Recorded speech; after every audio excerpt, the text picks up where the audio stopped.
I've had the good fortune in my life to be involved with hundreds of transformations with some really incredible people. People who have monumentally affected not only the people on this planet, but the very planet itself. And in getting through these transformations and transitions with people, there's a few things that I've learned that just consistently show up.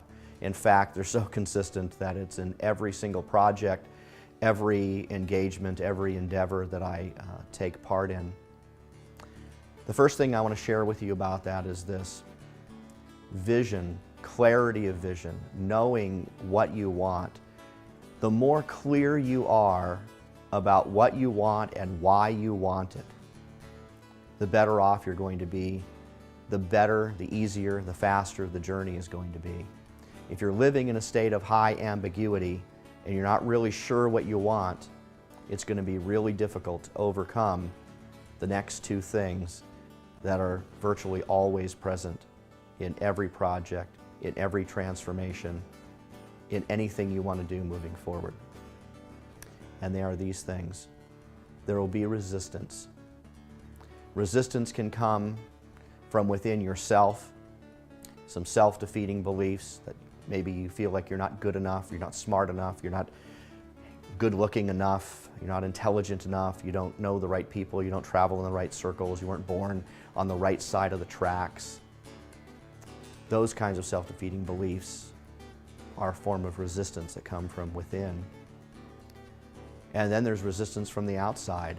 Sometimes these are the very people who love you the most. It's just that they're really comfortable with where you are and how things are right now, and they just want everything to stay the same.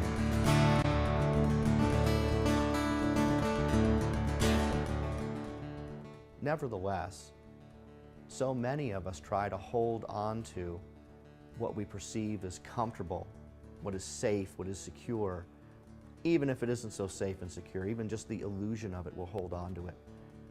I remember when I was a boy, I was in first grade and I was being chased around the playground by these two girls who had made this little necklace out of flowers they'd tied together, and they wanted to put this necklace on me. And I'll tell you, as a 6-year-old boy, this was the scariest and most disgusting thing I could possibly imagine. I had to get away from those girls. And as I was running for the boys' bathroom, which meant certain safety because they would never follow me in there, I tripped and fell down, and I scuffed up my knee and I scuffed up my hands, and I was bleeding. And the lady in charge of the recess came over, and she took me to the nurse's office, and they cleaned up my wounds, and they called my mom, and she came and got me, and she gave me a hug, and she said, "Now, Bruce, I want you to remember this. If you try to run too fast, you'll fall down and you'll hurt yourself." And I believed her because I had absolute proof that she was correct. I had run as fast as I could. I lost control. I fell down, and my palms were skinned up, and my knee was skinned up, and I was bleeding, and I was in pain. So I had all the confirmation that I needed that my mother was correct. And for a big part of my life, you know, I really believed that everything that my mother told me was true. I thought she was the most knowledgeable being next to God. I thought she knew everything.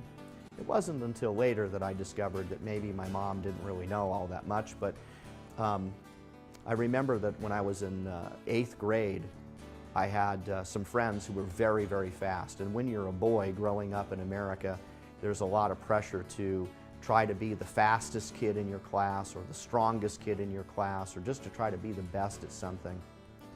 And we were having a race, and in that moment I just decided to run as fast as I possibly could. And I was running so hard that my heels were actually kicking myself in the butt as I was running, and I was right on the verge of losing control. And I ended up being the 3rd or 4th fastest kid in my class, which isn't the same as being the fastest, but I certainly wasn't amongst the slowest anymore. As soon as I decided to let go and push through this belief that if I ran too fast I'd fall down and hurt myself, as soon as I let go of that belief, I was able to run much faster than I had ever run before. And this is the kind of thing that we can do to another person. We can implant them with a meme, with a belief, with an idea that isn't necessarily true, but we may have some life experience that says, well, it is true. So here was a classic example of a self-defeating belief that my mother had taught me without intending to make me one of the slower kids, but that was the unintended consequence of telling me what she had told me. I think adversity is the next thing that we should talk about, and it is always going to come up. And adversity can show up in any variety of forms.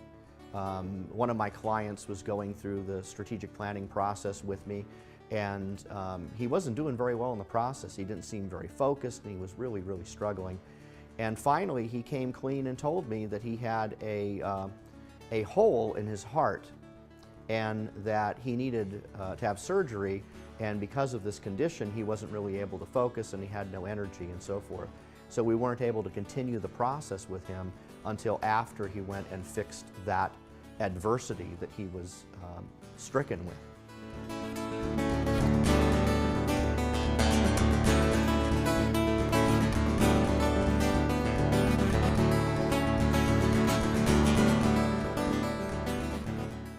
Adversity can come in many, many forms. It can come from nature.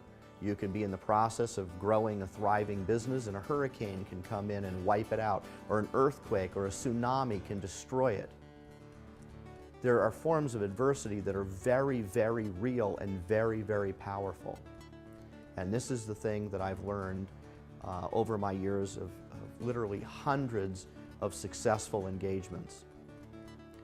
If we take that list of restraining factors and we take the list of adversities that we're encountering, we put them down on paper, and then we apply the universal success formula or the macro strategic planning process to those very issues that we think are holding us back and stopping us.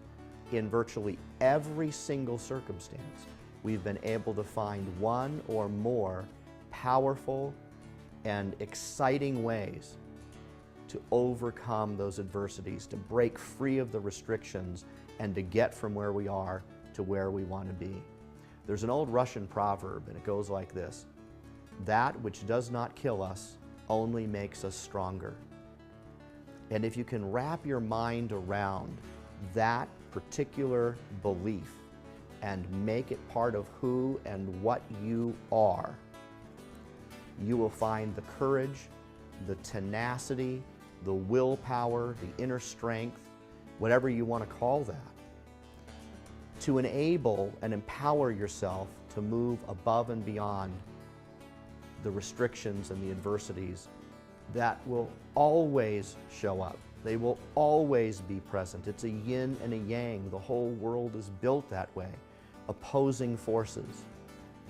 When we learn that this is how the world is actually built and how it really truly works, and we take this universal formula that all of us have within our DNA, and we express it in writing with full intention, and we articulate all of the things that we need to think about, we need to do, and the time frames in which we need to accomplish them, as we do those things, we shift from being restrained, from being victimized, from being held back, from being less than, and we open up a whole new universe of possibilities so that we can become more than we've ever been before.